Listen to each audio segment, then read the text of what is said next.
Bueno, muchas gracias por la presentación. ¿Está bien ahí por la...? ¿Listo? Bueno, nada, y gracias por la invitación de nuevo a las compañeras y compañeros de Pan y Rosas y de Contracorriente de la UAM para seguir con estas cátedras que hace varios años impulsamos sobre distintas temáticas justamente para poder colaborar con un pensamiento desde una perspectiva crítica, socialista, revolucionaria de distintas cuestiones y en este caso sobre los debates del feminismo, ¿no?, para la actualidad. Le pusimos como nombre a esta primera charla algo así como ¿por qué lucha el feminismo socialista o feminismo socialista y revolucionario en el siglo XXI?, ¿no? Entonces, la idea es un poco debatir cuáles son algunas de las distintas estrategias que hay dentro del movimiento de mujeres y que, digamos, están en un sentido en disputa por digamos, la influencia dentro del movimiento. Hace unos días estaba leyendo un libro de una autora de origen iraní que es residente en Estados Unidos, que justamente hablaba sobre el feminismo socialista y su actualización, era bastante interesante, y planteaba una idea que me pareció buena para traerla para el inicio de esta charla, que decía algo así como que, digamos, el desarrollo de las cuestiones de género, la opresión de las mujeres y las disidencias sexuales tiene, digamos, un carácter bastante contradictorio en la actualidad, ¿no? Y ahora les voy a explicar qué quería decir y me pareció interesante para partir de ahí, porque si nos vamos a plantear por qué lucha el feminismo socialista, tenemos que empezar por tener una imagen, digamos, de en qué situación estamos, ¿no? Hacernos un mapa, una imagen del momento político. Entonces, sobre esta cuestión, por un lado, podemos decir que en los últimos años ha habido distintos movimientos muy importantes desde los movimientos feministas, ¿sí?, a nivel internacional. Lo vimos, por ejemplo, con el surgimiento de grandes movilizaciones de mujeres en el Estado español, lo que fueron las huelgas de mujeres de los años 2017, 18, hasta el 2019, inclusive, digamos, con una enorme masividad, convocando incluso huelgas parciales en algunos lugares de trabajo, en las universidades, en los centros de estudio, etc. Y en distintos lugares, por ejemplo, en Argentina, todo el movimiento del Ni Una Menos contra la violencia machista, la Marea Verde en Argentina y en otros países de América Latina por el derecho al aborto, el movimiento de las mujeres en Polonia. Bueno, fueron distintos procesos muy, muy importantes. Y que pusieron en cuestión, digamos, no solo la cuestión de la violencia de género, sino también el tema de el trabajo doméstico y el trabajo de reproducción en los hogares y la feminización de estos trabajos, su invisibilización en la sociedad capitalista, la feminización de la pobreza o las intersecciones entre capitalismo, patriarcado, racismo, colonialismo, etc. Todos temas que cobraron una dimensión que antes no tenían, ¿no? Y que tiene que ver esta oleada, digamos, de emergencia de distintos movimientos de mujeres también con lo que podríamos llamar un retorno de distintos momentos, ciclos de la lucha de clases. Como se refería a la compañera, por ejemplo, bueno, vimos el otro día la gran huelga, la manifestación acá por las sanitarias y por la sanidad pública, pero si vamos a mirar un poco a nivel internacional, tenemos distintas situaciones de lucha de clases en los últimos años que son bastante interesantes. Y en lo que hace a los momentos más recientes, en estas mismas semanas estamos viendo, por ejemplo, las grandes manifestaciones en Francia contra la reforma de las pensiones de Macron, que han movilizado ya en 3 jornadas distintas a alrededor de 2 millones de manifestantes en las calles y que va a seguir esta semana y que probablemente a partir del 7 de marzo Algunos sectores están discutiendo ir hacia una huelga reconductible, como le dicen, o sea, con mayor continuidad en el tiempo, o sea, un proceso bastante importante. Y al mismo tiempo, el Reino Unido, por ejemplo, en estas mismas semanas, también se está viendo una jornada huelguística, una ola de huelgas que no se veía desde los años 80, ¿sí? En Inglaterra, Gales, Escocia, etc. Entonces, hay un retorno de la movilización social, también ligado al movimiento de mujeres, para pensarlo desde acá. Por ejemplo, hace unos meses, el año pasado, fue el gran proceso de movilizaciones y de revuelta antigubernamental en Irán, que justamente surgió a partir del asesinato de una joven a manos de la policía de la moral del régimen islámico por no haber querido, digamos, taparse con el velo, y eso desató un movimiento de mujeres muy grande que a su vez encendió la chispa de una revuelta donde participaron trabajadores, sectores del movimiento estudiantil y de la población contra el régimen, recibiendo una represión brutal, ¿sí? con asesinatos, torturas, etc. Y en estos mismos días también podemos ver, por ejemplo, un fenómeno muy importante de luchas, de levantamiento popular en Perú, ¿sí? Contra el gobierno golpista de Dina Boluarte y exigiendo, digamos, un proceso, una asamblea constituyente donde las campesinas del sur, de las zonas del sur de Perú, están jugando un papel muy importante en las movilizaciones, que también están recibiendo en estos días una represión muy fuerte. ¿Se escucha bien? Porque yo escucho como un eco, ¿no? Entonces, digo, para enmarcar un poco que las movilizaciones que hemos visto en el movimiento de mujeres tienen que ver con estos ciclos también de movilización, pero al mismo tiempo, yo les decía, es contradictorio, entonces vamos a plantear otro aspecto de esto. Al mismo tiempo que han surgido procesos de movilización, también han actuado y siguen actuando permanentemente todo tipo de mecanismos de institucionalización de esa movilización, ¿sí? Es decir, el rol que juegan, por ejemplo, sectores de las burocracias, de los sindicatos o de los movimientos sociales tradicionales, que tratan de convencer todo el tiempo de contener el movimiento, de no ir más allá, o de que hay que transformar lo que es una lucha en las calles en procesos electorales, en ir a las urnas. No sé si, por ejemplo, para darles un ejemplo muy concreto, el otro día en la movilización del domingo había, bueno, algunos dicen hasta 1 millón de personas que había en la calle en Madrid, pongámosle que fue medio millón, mucha gente movilizada a la huelga sanitaria, todo, y muchos sectores lo que decían es, bueno, pero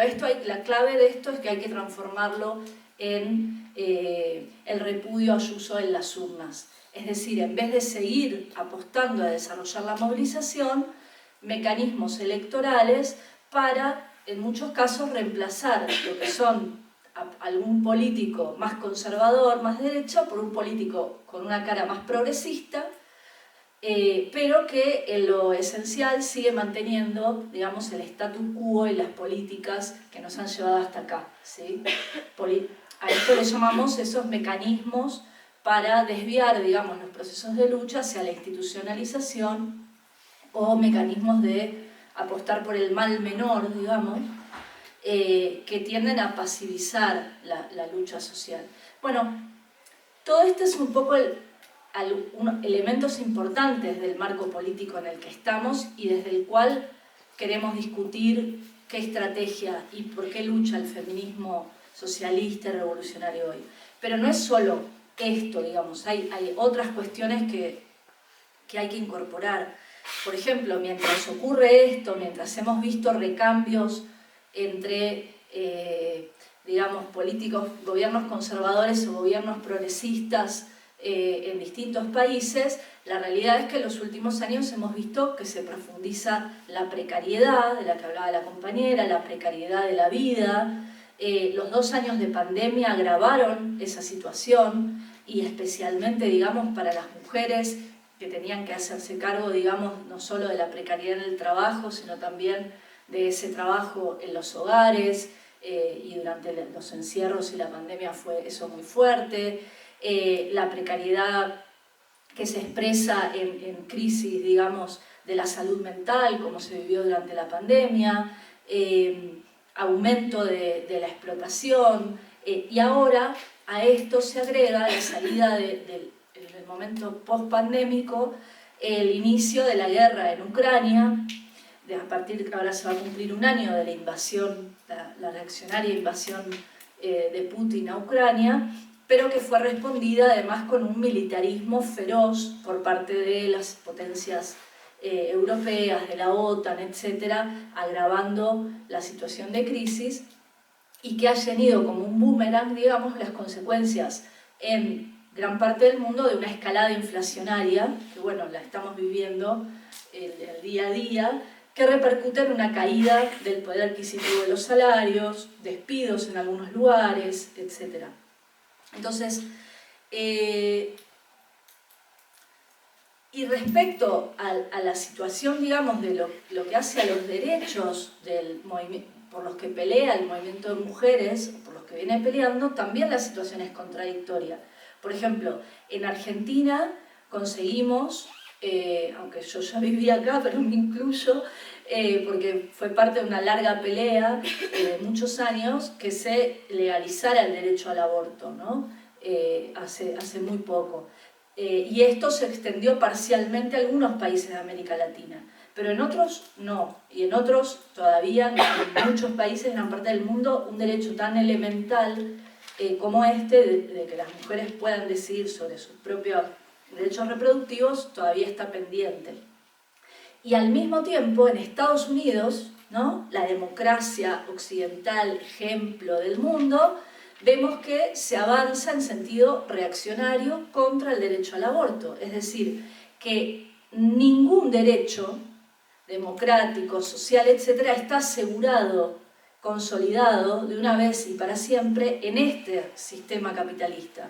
Se puede conseguir, se puede conquistar mediante la lucha, pero si eso no se logra ir más allá, y ahora vamos a discutir esto, después puede venir una respuesta de parte del status quo, de los poderes establecidos, etcétera, para arrebatarte lo que habías conseguido en la lucha. Entonces, ese aspecto es permanente, ¿no? Y del mismo modo, también vemos avances de la reacción de la extrema derecha, de fuerzas hiperconservadoras.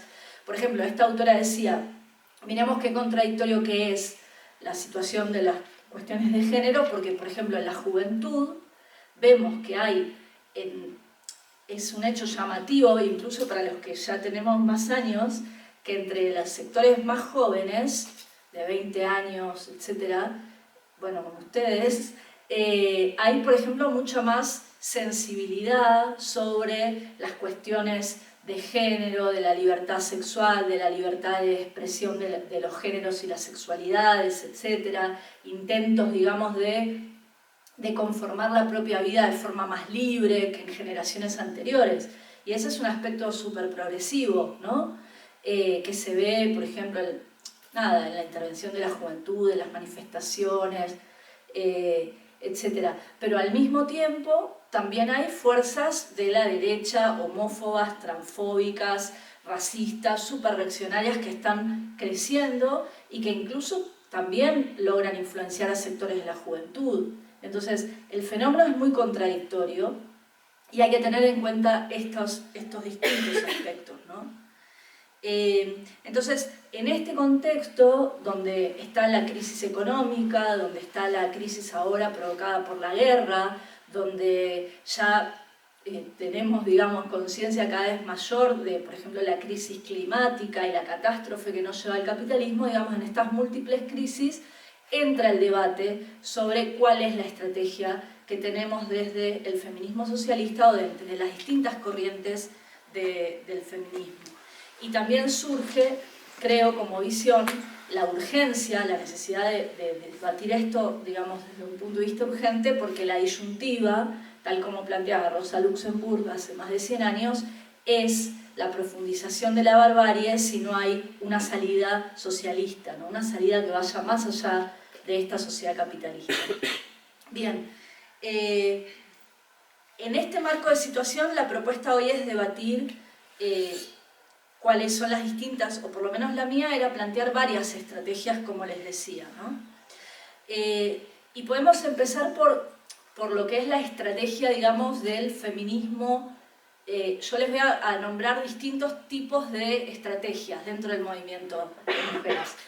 Llamemos a la primera la del feminismo liberal, ¿no? Que no me voy a extender mucho porque supongo que todos tenemos una noción de a qué nos estamos refiriendo, pero tiene que ver con que en el periodo, digamos, llamado del neoliberalismo, se dio también de forma contradictoria, por un lado, un avance de parte del capital, de las clases dominantes, de avanzar en una eliminación de conquistas sociales, digamos, que se habían conseguido en periodos de lucha anterior, de fragmentación de la clase trabajadora, de flexibilización del mundo del trabajo, de precariedad, todo eso, pero al mismo tiempo se dio una ampliación de los mecanismos de las democracias liberales a partes del mundo donde, por ejemplo, antes había dictaduras o había otro tipo de regímenes políticos, y a su vez la cooptación, o sea, la instrumentalización desde el Estado de ciertas reivindicaciones de los movimientos sociales que habían peleado en el periodo anterior, del movimiento de mujeres, antirracista, LGTB, etc. Esta, digamos, combinación de, por un lado, ataques, pero por otro lado con una cara progresista, digamos, es lo que Nancy Fraser llamó el neoliberalismo progresista, ¿sí? Pensando ella sobre todo en los gobiernos de Clinton en Estados Unidos, del Partido Demócrata en Estados Unidos, pero que nosotros, más allá de las diferencias, podríamos pensar también los gobiernos, digamos, de lo que otro intelectual, Tariq Ali, llamó el extremo centro, ¿sí? el nuevo laborismo británico, el PSOE en el Estado español, bueno, esa combinación de reconocimiento de algunos derechos con privatizaciones, ataques, fragmentación, precariedad, etc., ¿no? Y en ese marco surgió lo que la propia Nancy Fraser llamó, en un texto bastante ya clásico, como una cierta complicidad entre ese feminismo neoliberal o adaptado al neoliberalismo y el proceso digamos, de avance de la dominación capitalista, ¿no? Este feminismo liberal o neoliberal se apoyó en la idea del empoderamiento individual, de que ya no es la clave, digamos, la lucha colectiva, de que si algunas mujeres atraviesan los techos de cristal, eso se derramaba y servía para todas las mujeres, etc. Cuando en realidad sabemos perfectamente que por una Ana Botín, ¿no?, hay millones de mujeres precarias, explotadas, etc., y que los avances de las Ana Botín justamente se basan en la precariedad de esas mujeres, ¿sí? Entonces no hay una relación de avance evolutivo, sino al revés, la cuestión de clase y la cuestión del racismo y otras cuestiones tienen que atravesar, digamos, la discusión para poder ver en qué panorama nos encontramos y poder, digamos, mostrar un poco las trampas de este feminismo liberal. Lo mismo en el movimiento LGTB, ¿no?, que hemos visto, por ejemplo, toda la comercialización del orgullo, y así en distintos movimientos, ¿no? Bien, ahora, frente a este momento, digamos, de pasivización del feminismo, que también tuvo su correlato en una, digamos, transformación en la academia, en un feminismo, digamos, muy centrado en las academias, en los centros de investigación, pero que había perdido, digamos, la conexión con el movimiento real, con la calle, etc. y donde además surgieron todo tipo de ideologías, digamos, con peso del posmodernismo, contra, digamos, la idea de la posibilidad de una transformación radical, revolucionaria de la sociedad, etc. Bueno, eso se asentó durante todo un periodo. El surgimiento, primero de la crisis económica, sobre todo en el año 2008, que fue como el primer gran quiebre, digamos, del triunfalismo capitalista, y después el surgimiento de distintos procesos de movilización social, pusieron, digamos, en cuestionamiento todas estas ideas. Y va a surgir entonces otras variantes del feminismo que surgen, digamos, a partir, como una respuesta a estos movimientos que se empiezan a dar en la calle.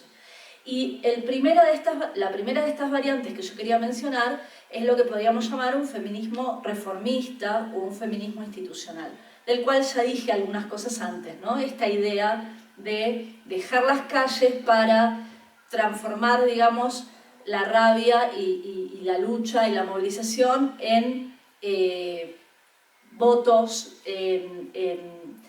una expresión parlamentaria, una expresión en el gobierno, digamos, de esos movimientos. En realidad lo que se da acá es la vieja discusión entre reforma y revolución, ¿sí? Y haciendo de nuevo referencia a Rosa Luxemburgo, ella en su momento debatió, polemizó, fue una de las primeras que estableció de forma espectacular, digamos, una gran polémica contra el reformismo en el Partido Socialdemócrata Alemán, en la socialdemocracia, que lo que planteaba era la idea de que se podían conseguir reformas graduales, evolutivas, dentro del sistema capitalista, acumulando posiciones parlamentarias, acumulando posiciones en los sindicatos, poco a poco, y entonces ese movimiento de acumulación de reformas se convertía en el fin absoluto, digamos. Por eso Bernstein decía, el fin, que era la lucha por el socialismo, ya no es nada, el movimiento lo es todo. El movimiento era este avance gradual. Bueno, detrás de estas ideas lo que había era una concepción del Estado como si este fuera un órgano neutral, ¿sí? Que pudiera ser llenado por sectores de las clases dominantes o por sectores populares y de la clase trabajadora a gusto, digamos. Y que entonces, si entraban más diputados en el Parlamento alemán, si se conseguían ministerios en un gobierno, etc., cambiaba ese carácter del Estado y se podía desde adentro de las mismas estructuras estatales ir avanzando hacia el socialismo, o bueno, dejando de lado ya directamente. Pero esta idea de neutralidad del Estado. Bueno, esta polémica que Rosa Luxemburgo hace, retomando los fundamentos del marxismo para plantear que el Estado no es un órgano neutral por encima de las clases, sino un órgano de dominación de clase, ¿sí? y que sus instituciones respondan a ese carácter de clase y por lo tanto, más allá de que digamos, de que se apoyara la participación en las elecciones o en el Parlamento para utilizarlo como tribuna de las ideas socialistas y de las ideas revolucionarias, no se tenía la expectativa que desde ahí mismo se iban a transformar, ¿sí? Las bases de la sociedad, sino que la clave tenía que pasar por la lucha de clases, por la autoorganización y por la destrucción de ese aparato estatal del capitalismo para la construcción, en todo caso, de una nueva forma de Estado basada en la democracia desde abajo de los productores como una vía transitoria hacia la eliminación de toda forma de opresión estatal, ¿sí? Este es el gran debate de reforma-revolución. Y este debate estuvo también, no solo en el movimiento socialista en general, sino también en el movimiento de las mujeres dentro del socialismo. Por ejemplo, en el libro que mencionábamos antes, Mujeres, Revolución y Socialismo, compilamos varios artículos, entre ellos algunos de Rosa Luxemburgo, donde está este debate, y ella plantea un debate específico con los socialdemócratas belgas a principios del siglo XX, porque estos habían decidido negociar que no iban a pelear por el derecho al voto de las mujeres a cambio de un acuerdo con los liberales en el Parlamento. Y entonces Rosa Luxemburgo dice, un texto que se llama Una cuestión de táctica, Y dice, nos quieren vender el cuento, digamos, de que es una cuestión de táctica, que ahora renunciamos a nuestro derecho al voto para más adelante conseguirlo mediante este acuerdo. Y dice, en realidad ese es el viejo cuento de todos los oportunistas que nos llaman a renunciar a nuestros derechos en pos de acuerdo con sectores conservadores, y en realidad sí, nuestros derechos nunca van a ser conquistados. Y entonces, frente a eso, ella planteaba la vía de la movilización del movimiento de mujeres para conseguir, por ejemplo, el derecho al voto y muchos otros, ¿no? Entonces, esta discusión es muy interesante porque la discusión sobre el derecho al voto, que parece algo que uno lo puede decir, pero como el derecho al voto es algo reformista, te puede decir alguien. Bueno, no es reformista ni nada en sí mismo, es un derecho dentro de los marcos de la sociedad capitalista, pero que si no lo tenés, hace mucho más difícil que puedas expresar políticamente, que puedas organizarte, etc., ¿no?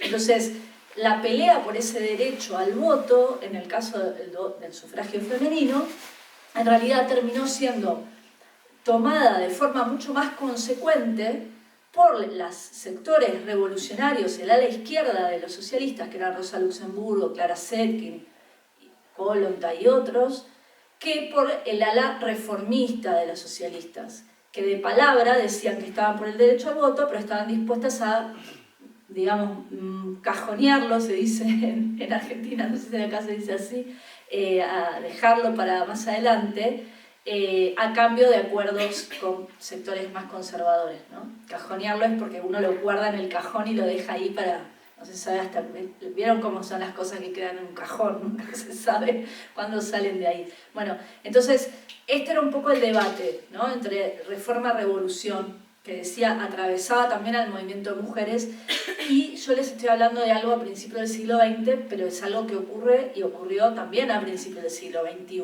¿sí? Entonces, permanentemente los sectores de este reformismo, de este feminismo reformista o institucional, plantean que hay cuestiones, demandas, reivindicaciones que ahora no se puede, que quedarán para más adelante, que ya veremos cuándo, que vamos de a poquito, y con toda esa lógica en realidad están justificando acuerdos con sectores más, con sectores burgueses, con sectores liberales, con sectores conservadores, etcétera, negociando y cajoneando, ya aprendieron un término nuevo, nuestros derechos, ¿no? No sé, lo hemos visto acá en infinidad de discusiones, todas las cosas que prometía el programa electoral de Podemos y que después no, porque hay que discutir con el PSOE, y entonces esto que iba a ser la derogación de la ley Mordaza se convirtió en nada, aquello que iba a ser no sé qué la ley de extranjería se convirtió en abrir nuevos CIES, y así con cada una, ¿no?, de las distintas demandas que estaban planteadas.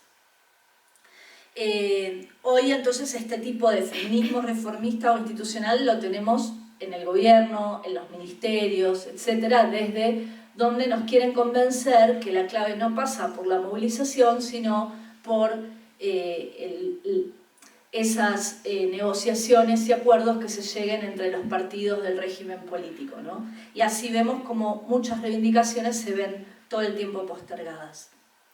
Esto nos lleva a, por lo menos en como yo lo venía pensando, exponer otra variante, digamos, de estas distintas estrategias que se juegan en el movimiento feminista y cómo pueden ser también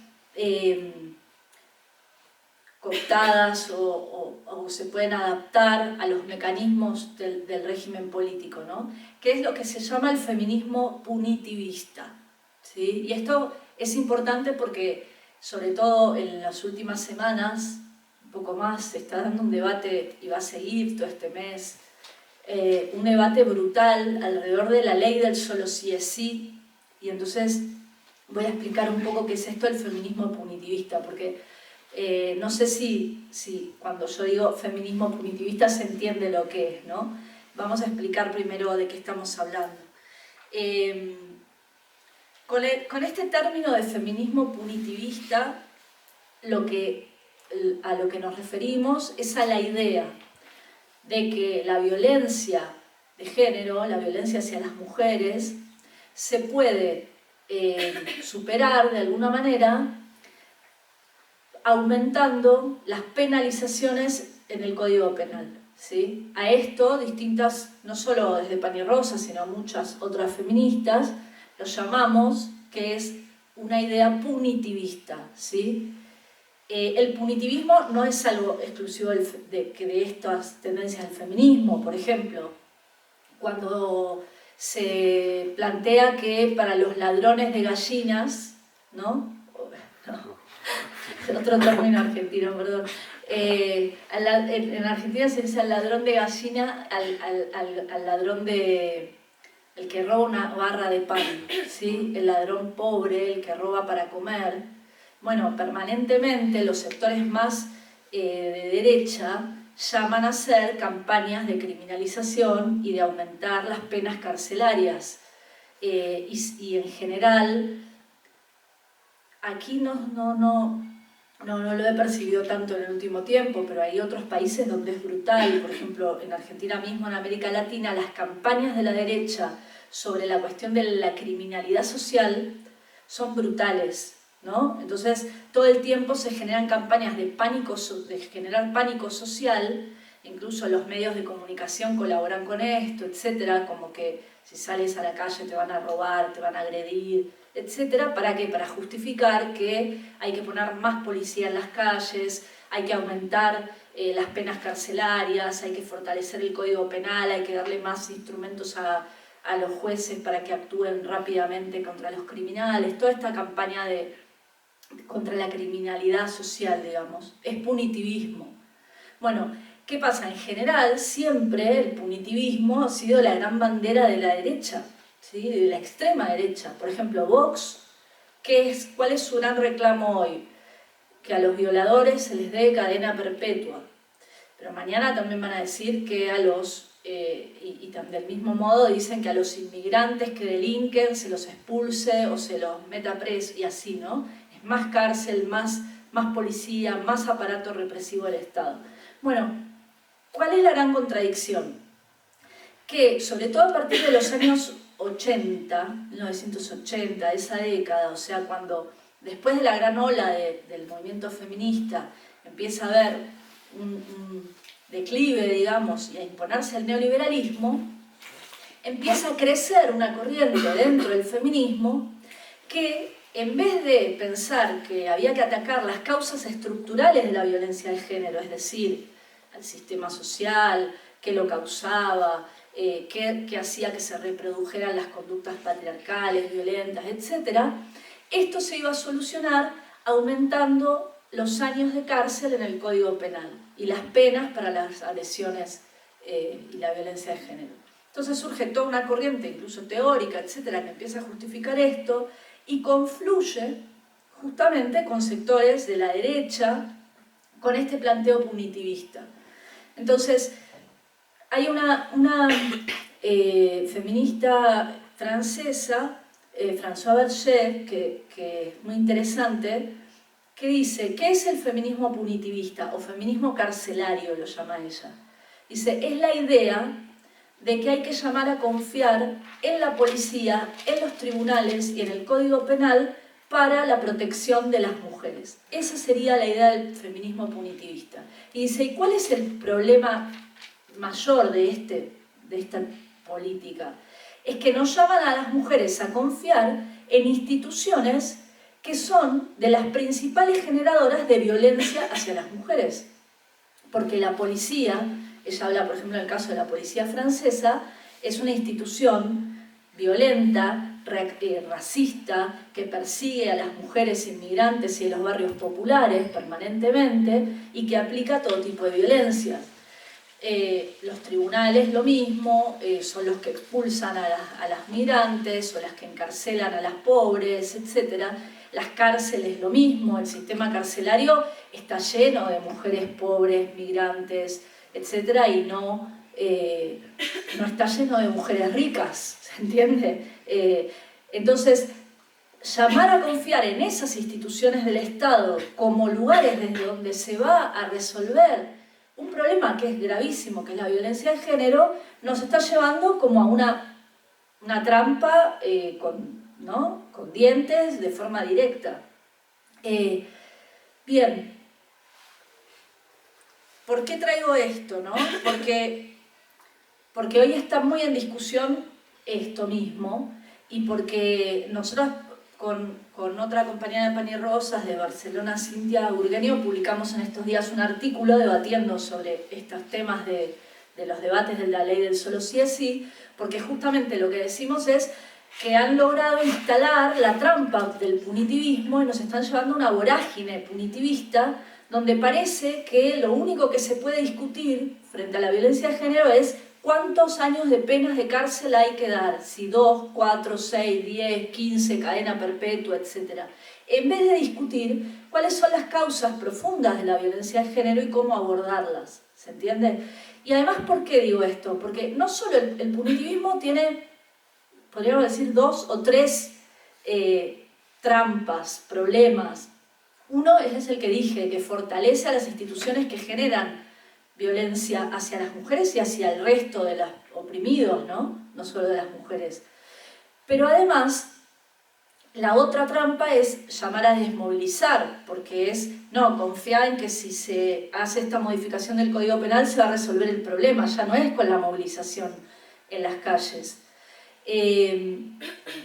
Pero la otra cuestión es que está planteando también, digamos, la idea de que puede haber una justicia... No, la idea de que esto resuelve de algún modo la violencia de género. Y en ningún país del mundo, en ninguno, por aplicar penas más duras de cárcel, ha disminuido la violencia de género. De hecho, en el Estado español, que ahora todo el mundo discute que se están dejando libres a los violadores, y entonces, ¡ay, cuidado! Porque los violadores están en la calle, y todo esto que dice la derecha para agitarlo contra la ley y todo, para pedir más cárcel, penas más duras y todo, en realidad ya tiene uno de los códigos penales más elevados de toda la Unión Europea. No sé si eso no se sabe en general, porque no es algo que está en el debate público. El Estado español tiene uno de los códigos penales para la violencia sexual más alto de toda la Unión Europea, donde, por ejemplo, hay penas de violación que son equivalentes a la de homicidio. Pero la derecha está generando un discurso de pánico social donde pareciera que esto no es así, entonces, no, penas más duras, penas más duras. Bueno, Estados Unidos es otro país que tiene penalización muy dura para las agresiones sexuales, y es un país donde no ha disminuido la violencia sexual. Entonces, no solo desmoviliza, no solo fortalece a las instituciones represivas del Estado, además no es ninguna eficacia para resolver la violencia de género, y eso está demostrado. Entonces, ¿por qué nos llevan a este terreno? Bueno, justamente es una vía de desviar la movilización, y también es una forma de, digamos, instrumentalizar lo que en realidad es dolor por parte de las víctimas, rabia por parte del movimiento de mujeres ante la violencia de género, pero ante una salida que no es una salida, ¿sí? Sino, por eso decimos, es una trampa.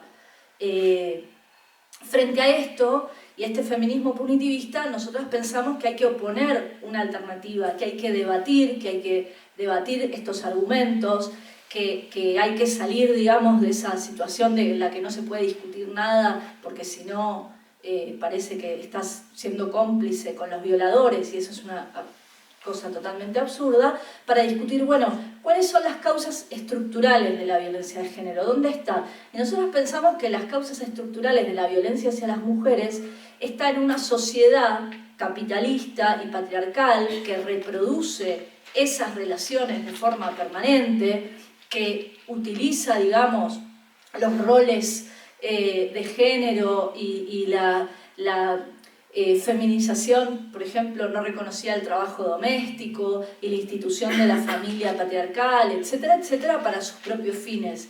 Y que es una sociedad además que reproduce y genera violencias permanentemente, que socializa a los varones en ese modelo de violencia, etcétera, etcétera, etcétera. Entonces hay que atacar las causas estructurales. Por eso planteamos una serie de medidas que tienen que ver, por ejemplo, con realmente ir hacia planes de educación sexual integral en todos los niveles educativos, para lo cual, para que esto no sea agua de borrajas, hay que aumentar categóricamente los presupuestos de educación, de sanidad y de otros sectores. Hay que separar la Iglesia del Estado, por ejemplo, para que la Iglesia deje de tener el poder que tiene en los planes educativos, evitando que pueda haber una educación sexual realmente, no una charlita que te dan un día y es una tontería, sino algo profundo. Hay que tomar medidas para que los centros de acogida de las mujeres en riesgo de violencia de género sean realmente accesibles para todas aquellas que lo necesiten, que sean lugares que estén garantizados por el Estado, pero que puedan ser autogestionados por las propias mujeres, es decir, que ahí no tenga que estar ni la policía ni el Poder Judicial, porque hay mujeres que no quieren ir a denunciar a la policía porque le tienen más miedo a lo que pueda hacer la policía que a su propio agresor, ¿sí?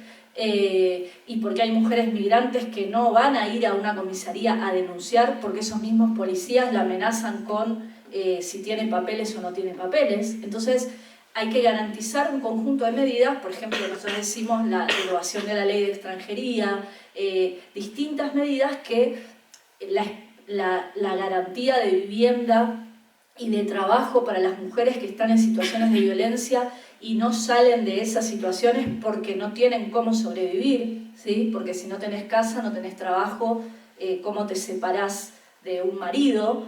Y una serie de cuestiones que hacen a transformar las condiciones materiales que exponen permanentemente a las mujeres a situaciones de violencia, además de atacar de fondo, digamos, en lo que es la educación sexual, el problema de la ideología patriarcal, machista, etcétera, que es un trabajo de largo plazo, pero que también hay que apuntar, ¿no? Entonces, esto es lo contrario del feminismo punitivista y tiene que ver con, además, desarrollar la autoorganización del movimiento de mujeres, de los movimientos sociales, etcétera, para poder discutir los problemas de la violencia de género. Quiero ir un poquito más rápido porque yo les quería presentar como distintas discusiones, ¿no? Estrategias que hay en discusión en el movimiento de mujeres. Y hay una que es muy importante porque hace también a la actualidad, que es la que podríamos llamar, bueno, muchas feministas lo definen así como el feminismo imperialista o el feminismo imperial, ¿sí? O François Berger, esta feminista francesa, lo llama feminismo civilizatorio. ¿Y a qué voy? Cuando esto surge con fuerza también en los años 90, cuando fue la invasión de Estados Unidos a Irak, Afganistán, las guerras, invasiones por parte de Estados Unidos. ¿Por qué? Porque se justificaron, y se justifican permanentemente, escaladas guerreristas, etc., con la idea de que hay que proteger a las mujeres de esas regiones, de esos pueblos, etc., de regímenes totalitarios, etcétera, ¿no? Entonces, la idea de que puedo desatar una guerra, invadir un país para proteger a las mujeres. En realidad, también es el viejo cuento del imperialismo civilizatorio que desde el siglo XIX justificaba y a comienzo del siglo XX repartirse el mapa de África, de Asia y de todo el mundo, porque eran los países que iban a llevar la civilización a los pueblos atrasados, ¿no? Y la idea de la protección de las mujeres de esas regiones oprimidas siempre estuvo como parte de la forma de justificar las corrientes, digamos, de colonización. Berger lo llama el feminismo civilizatorio. Hay otra autora feminista que es también interesante que habla del femonacionalismo, también del mismo modo, ¿no? Utilizando la idea de protección de las mujeres, y ella, Sarah Farris, lo pone el caso sobre todo de las mujeres islámicas, que hay ciertos discursos feministas que, por ejemplo, en Francia está todo el debate sobre el velo. Entonces justifican que el Estado francés laico imponga leyes contra las mujeres musulmanas para impedirles, prohibirles con la ley o la policía, etcétera, utilizar determinada vestimenta, supuestamente para proteger a las mujeres. Bueno, pero la protección de las mujeres, de nuevo, viene para justificar políticas que fortalecen a las propias políticas imperialistas o a sus estados, ¿sí? Y después, ese mismo discurso sirve para decir que esas mujeres son vulnerables, etc., y que entonces se implementan planes de integración laboral donde se las destinan a los trabajos más precarios, ¿sí? O son empleadas en trabajos de limpieza, precarios, etc. Es una combinación de racismo y de discurso de protección. Bien. Hoy también vemos esta discusión, por ejemplo, con la discusión de la guerra, ¿no?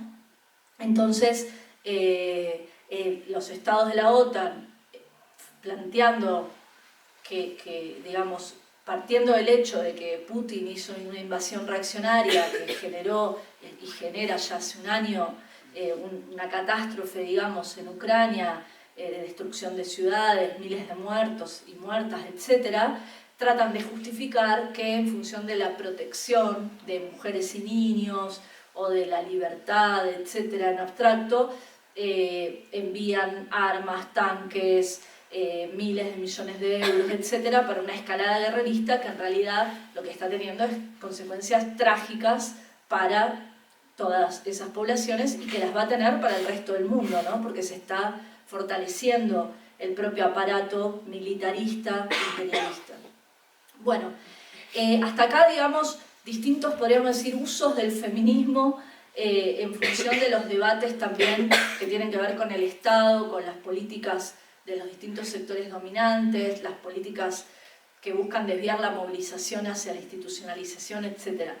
Me quedaría por plantear, para poder ir cerrando y al debate, la idea de que desde el campo, digamos, del feminismo anticapitalista también hay distintas visiones, políticas y estrategias. Yo no voy a poder abordar todas, pero hay en debate, por ejemplo, en el feminismo anticapitalista, distintas teorías o posiciones, por ejemplo, la teoría de la reproducción social, la interseccionalidad, los feminismos del sur global, el feminismo decolonial, hay distintas tendencias que hoy no vamos a abordar, pero sí me quiero referir a una porque tiene mucha repercusión y desde ahí establecer un contrapunto con el feminismo socialista, que es la del feminismo que podemos llamar autonomista.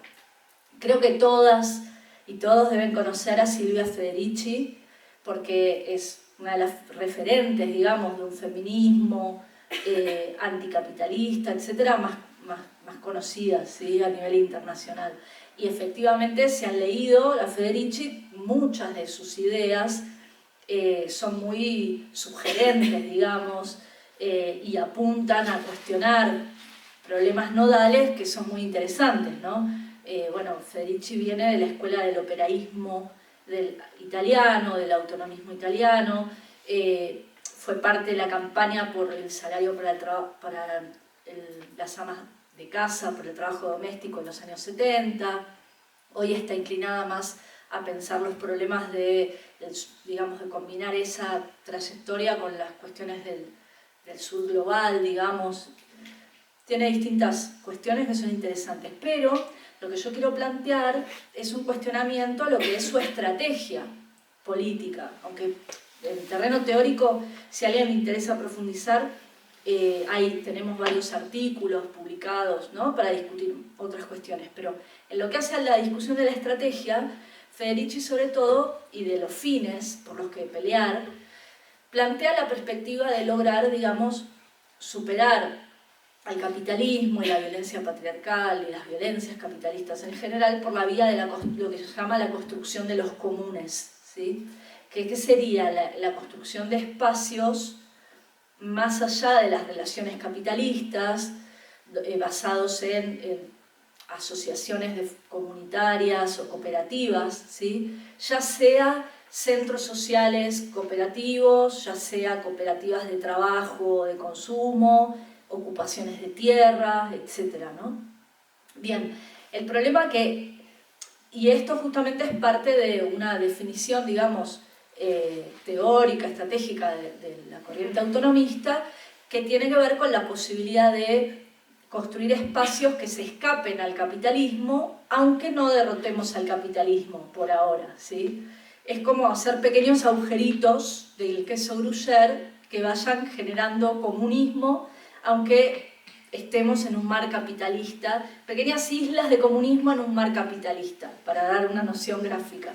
Bueno, el problema de estas visiones es que o bien plantean alternativas donde solo unos pocos tienen la posibilidad de subirse a ese barco que se fuga, digamos, porque un centro social puede generar un espacio comunitario y un trabajo interesante, pero no va a resolver el problema de miles, ni hablar de millones de desempleados precarios, las guerras, las catástrofes climáticas, no resuelve nada de eso, ¿sí? Eso se mantiene. Entonces, o bien resuelve parcialmente además la situación, porque nadie vive por fuera de las relaciones sociales capitalistas, salvo que te aísles del mundo, para unos pocos, o si se pretende que eso se extienda como una experiencia de autoorganización, de autogestión, de espacios y todo, no sé, entonces decís, bueno, no solo voy a ocupar un centro social para tener espacios culturales, sino que hay que ocupar los centros de trabajo, las fábricas, las universidades, bueno, esa perspectiva que es extender,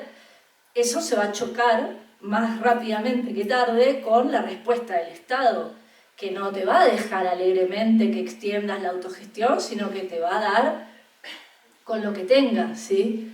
Y estamos viendo, yo mencioné, por ejemplo, el nivel represivo en Perú frente a las movilizaciones, o el nivel de represión frente a revueltas como en Irán o en Chile, las revueltas del 2019, etc. Incluso para hablar de realidades más cercanas europeas, cuando fue el levantamiento de los chalecos amarillos en Francia, se ve un nivel represivo como no se veía hace mucho tiempo.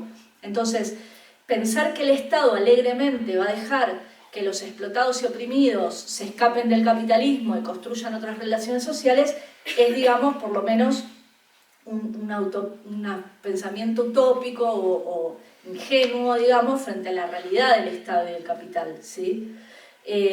Frente a eso, ¿qué significa esto? ¿Que entonces no se puede pelear? No, nosotros decimos sí, hay que pelear con todo, pero hay que prepararse, pero hay que desarrollar sobre todo fuerzas sociales y apostar a que se organicen, intervengan fuerzas sociales que tengan la capacidad de enfrentar y de desarticular el poder de los capitalistas y el Estado. Y esas fuerzas sociales pasan fundamentalmente por la clase trabajadora, que es una clase trabajadora que en el siglo XXI es profundamente feminizada, racializada, diversa, es decir, no estamos acá contraponiendo clase obrera a movimientos sociales como si fuesen cosas completamente distintas, porque la clase trabajadora está integrada por millones de mujeres, por millones de inmigrantes, por millones de personas racializadas, por clase trabajadora de los países avanzados y de los países semicoloniales, del sur global, como los quieran llamar, etc. Es decir, esa clase obrera, que ha crecido además enormemente en las últimas décadas, es la que puede, en alianza con otros sectores oprimidos y en alianza con esos sectores de los movimientos sociales, poder oponer una fuerza y una resistencia y una perspectiva, digamos, de lucha seria al capitalismo, ¿sí? Y a sus estados.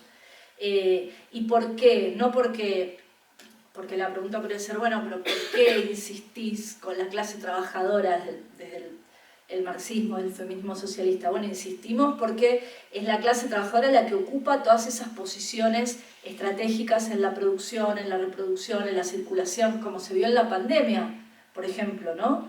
Que todo el mundo se dio cuenta que si no había trabajadores y trabajadoras no funcionaba nada, no se movía nada, no llegaba la comida a los mercados, nadie te vendía lo que necesitabas para comer, no había sanidad, bueno, todo eso es digamos, el funcionamiento del conjunto de los recursos económicos por la clase trabajadora. Entonces es la que puede paralizar también esas palancas de la economía, como se ve en las huelgas, como se está viendo, por ejemplo, en las oleadas huelguísticas actuales, pero también es la que puede poner en funcionamiento todos esos recursos no para que ganen más los capitalistas, sino al servicio de las necesidades sociales.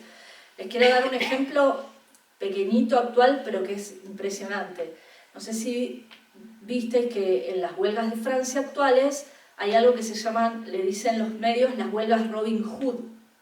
¿Por qué? Porque están en huelga los trabajadores de la energía, de las empresas de energía. Entonces, los días que hay huelga, ellos anuncian que van a desconectarle la energía, por ejemplo, a políticos de Macron o a capitalistas, etc., y le dan energía, le conectan gratis la energía a los hospitales, a las panaderías, por ejemplo, porque son pequeños productores que están en crisis, y a distintos sectores. Entonces muestran la capacidad que tienen los trabajadores y las trabajadoras de poder poner los recursos al servicio de las necesidades sociales y no de las ganancias de unos pocos.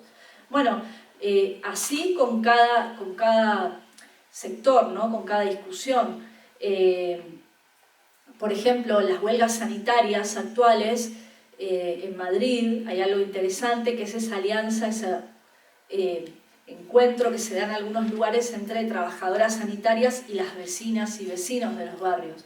Bueno, ahora se da por ahí para convocar una manifestación, etc., pero esa alianza sería la que podría definir cómo tiene que funcionar el hospital en cada barrio, qué necesidades tienen sanitarias, de educación, de transporte, los barrios. Bueno, y eso se podría discutir en común entre los trabajadores y trabajadoras y los sectores populares en los distintos lugares, ¿no? Para reorganizar el conjunto de la economía.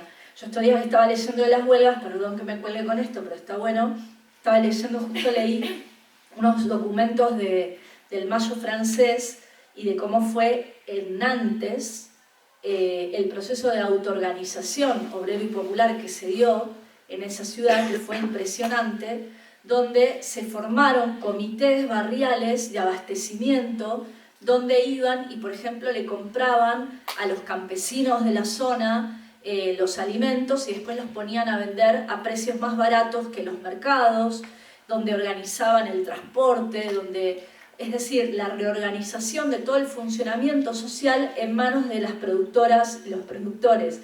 Esa es la perspectiva que tiene capacidad de hacer la clase trabajadora y es la perspectiva del socialismo, si eso se generaliza, por la que peleamos, ¿no? Es decir, poner el conjunto de los recursos de la ciencia, de la técnica, de todas las capacidades humanas, no al servicio de las ganancias, sino de una reorganización de toda la sociedad.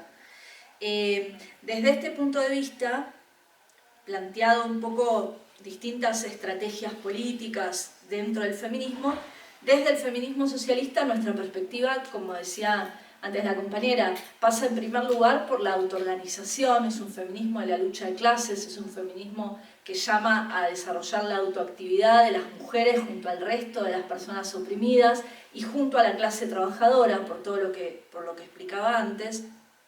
Es un feminismo que plantea que los derechos y la lucha por derechos parciales tiene que ser parte de una articulación, de un conjunto de batallas, ¿no? Hacia la perspectiva de terminar de raíz con esta sociedad capitalista y patriarcal para poder luchar por esa sociedad sin explotación y sin opresiones.